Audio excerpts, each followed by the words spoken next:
Welcome to WCG Talks Trials, the podcast where we dive deep into the world of clinical research, sharing the latest trends, insights, and best practices from experts across the industry.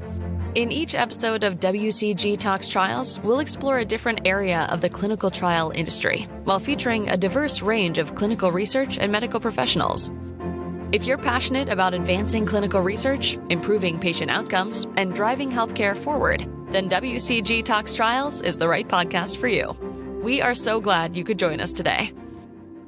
Hello, everyone. I'm George Cokenakes, Director of Clinical Services for Review Solutions at WCG, and I'm thrilled to be your host for today's episode of WCG Talks Trials. This episode is going to be a little bit different than usual. We're going to explore the path and profile of clinicians that have opted to work within clinical trials and clinical development. But before we dive in, let me remind you to subscribe to our podcast and follow us on your favorite listening platforms like Apple Podcasts, YouTube, and Spotify, so you never miss an episode of WCG Talks Trials. Today, I am very excited because I'm joined by Dr. James Januzzi, and I could not think of a better person to explore this topic with. Not only is he a cardiologist and fellowship director at Mass General with over 500 peer-reviewed publications, but also holds a range of positions across organizations focused in clinical research, especially with an emphasis on cardiac biomarkers. So welcome. Thank you so much. And before we get started, can you just tell me a little bit more about some of these roles that you have within clinical research? Sure, George. Thanks very much, and really grateful for the opportunity to join you today. I've had a really sort of interesting and fun journey over the years, and presently I have a number of roles in clinical research. I'm the Chief Scientific Officer for the Baim Institute for Clinical Research, where I also have the C. Michael Gibson Chair. Additionally, I am the director of a cardiology research fellowship, as you mentioned earlier. That is a really enjoyable part of my career and has led to the training of a large number of researchers that have gone on to great careers. In addition, I also happen to be a deputy editor at the Journal of the American College of Cardiology, where that really sort of puts me in a pole position for being able to sort of see what's going on in the research world and keep me up to date while also sort of teaching me how to write good papers. So that really helps. And so for all these reasons, I've really been very fortunate to sort of participate in the clinical research enterprise, really from trial design all the way through to publication. Really, a fortunate position to be in. That amazes me, that part. It's like, you're having your cake and you're eating it too, right? You're still at Mass General, but at the same time, you're having this huge impact in clinical research as well. Just kind of backing up a little, how did you get started? I feel like academic medicine teaches you how to be a physician in academic medicine, but you're doing so many other things.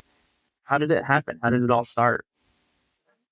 Yeah, again, a great question. Never thought I was going to be a researcher. Never in a million years. My family is medical. My father's a doctor. My mom worked with him in his office. And for my entire life, I grew up wanting to be a doctor and expecting to be a full-time clinician, possibly even working with him in his practice in New York.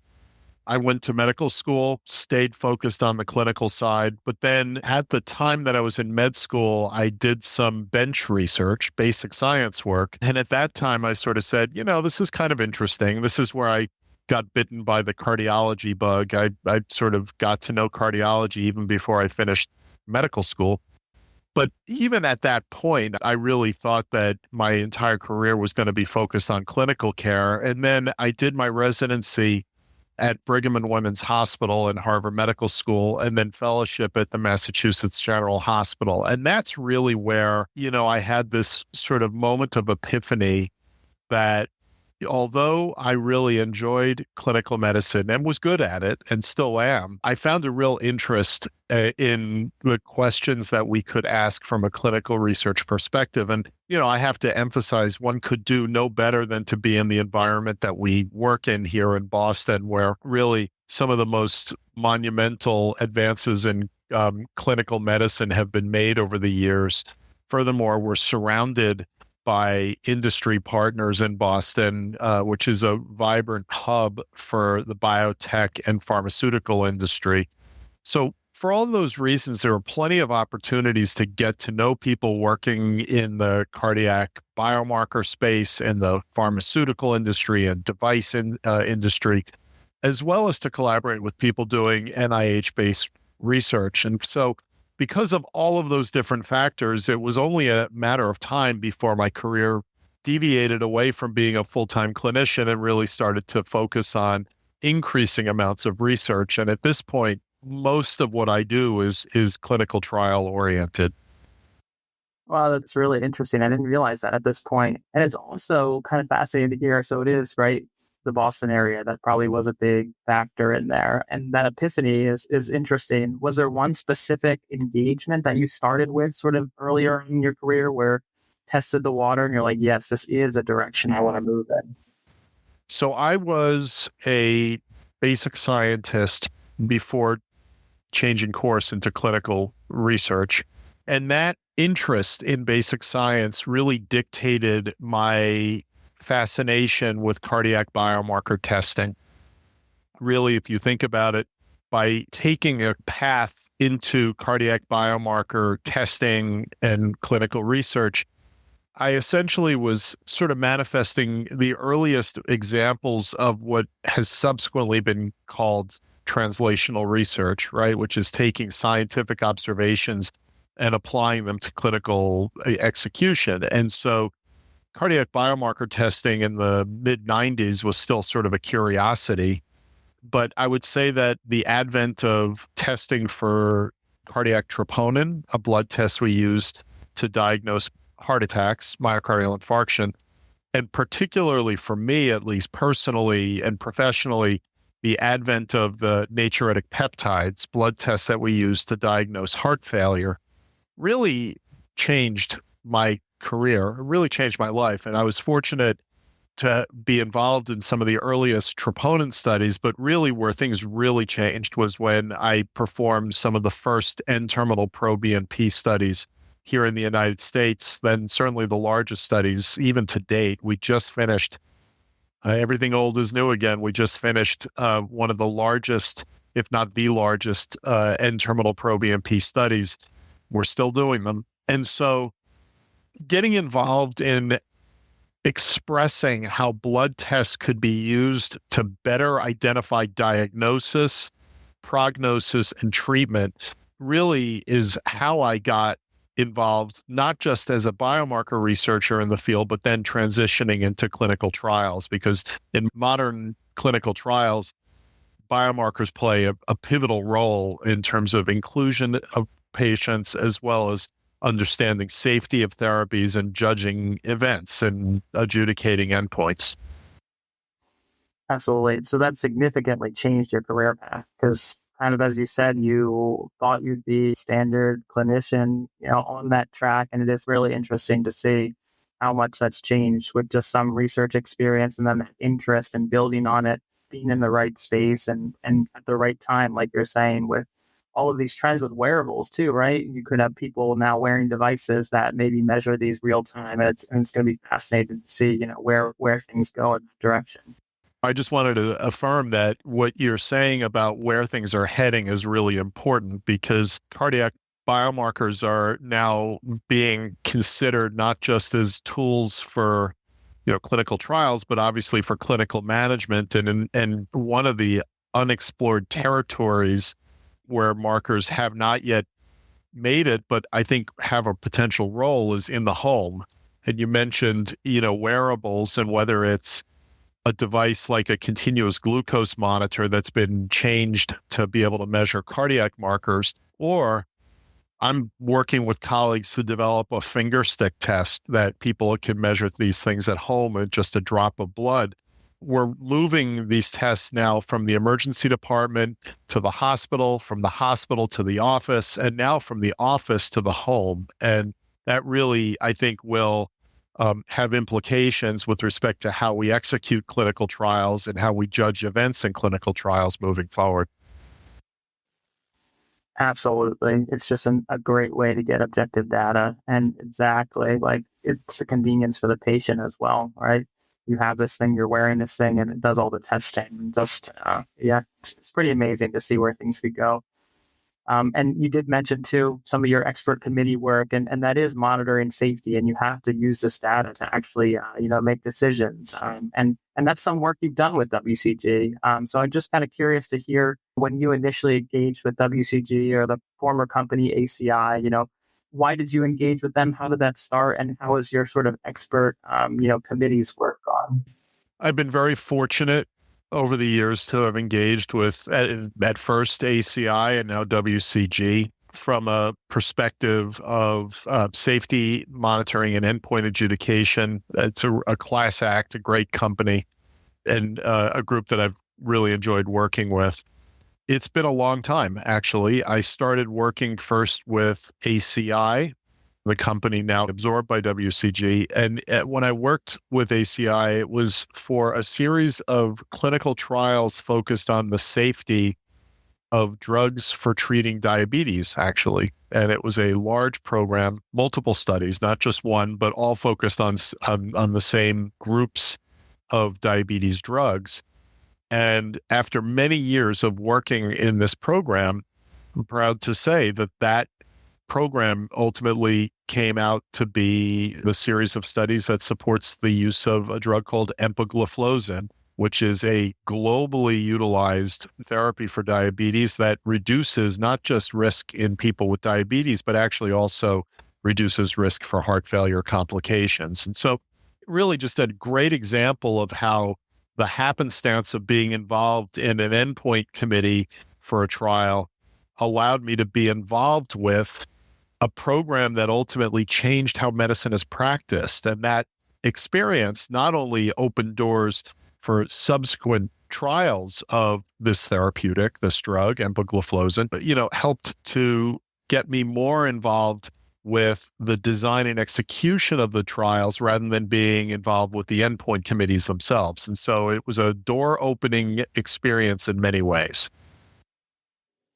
And it sounds like it was door opening, but also just impacted your career moving forward. That's kind of amazing to hear. I didn't realize that. And so I guess thinking of expert committee work then and what you can learn as the participating member, as well as obviously the help on the safety monitoring aspect for the trial, would you have any, words or experience or something to share with maybe younger physicians or even physicians in training that, are thinking of just this traditional path and there are all these alternate realities?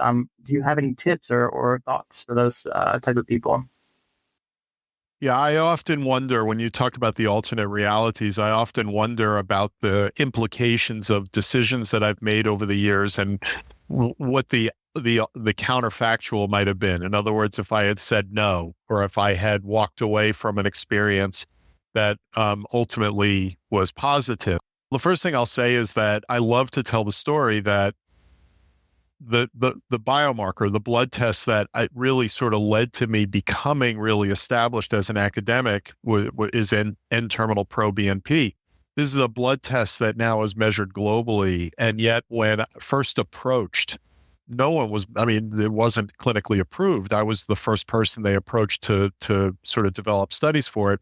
And because I was so focused on myocardial infarction, which is marked by another blood test, troponin, at first I wasn't enthusiastic about working in heart failure. And so I actually said no and declined the opportunity, and subsequently came back to that decision, changed my mind.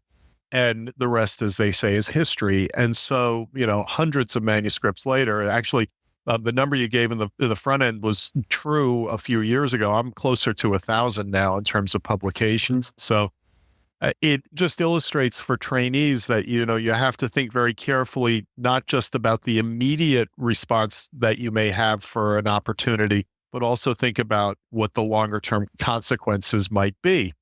So I advise trainees and junior faculty all the time to get involved with opportunities and experiences such as clinical trial execution, such as enrollment in clinical trials, such as participation in committees, including DSMB work, which does require some specialized talent, as well as endpoint adjudication committees, which also requires specialized talent. In each of these cases, though, you have to start somewhere. And with repetition, you get a better and better, and you develop more insights as to not just what you're doing, for example, within the context of an endpoint committee, but it gives you a better sense of how clinical trials are executed and how to interpret the results of clinical trials when you see the studies published. So it makes us a better clinician, even if the ultimate trajectory a person takes is to be a full-time clinician. Absolutely. And just like you said, trajectory is a great kind of word and example, because that small bit of difference early in your career can send you in a completely different direction. So I remember the day I got the phone call from the then ACI director inviting me to start working with the company, and that had a profound effect professionally on me. Very cool. And I guess just kind of in closing with a question, with all these roles, right, you've stepped outside of that traditional clinical, profession, the traditional clinician, hospitalist. What impact do you think that's had, externally across, clinical trials, across the development of new products? What impact have you had with this non-clinical work?